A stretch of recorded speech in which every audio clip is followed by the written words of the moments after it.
అప్పు తెచ్చుకునే దినాలు కూడా ఉన్నాయి, అరువు తెచ్చుకునే దినాలు కూడా ఉన్నాయి, అవసరాన్ని చేయి చాపిన దినాలు కూడా ఉన్నాయి.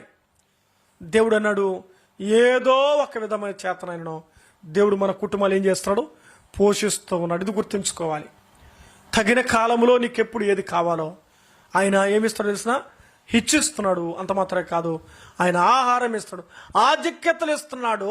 రెండవది ఆహారం ఇస్తాడు. తగిన కాలంలో ఆధిక్యతలు, తగిన కాలంలో ఆహారం ఇచ్చేవాడు ఆయన.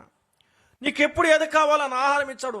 ఆహారం ఇచ్చిన తర్వాత బాగా తినేసి తృప్తిగా అనిపించి చివరికి ఏమంటావు తెలిసినా అసలు భక్తికి దూరం అయిపోతున్నారు.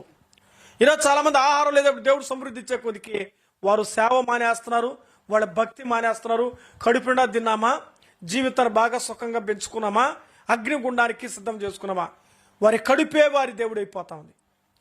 దేవుడిచ్చిన దేవుడిని విడిచి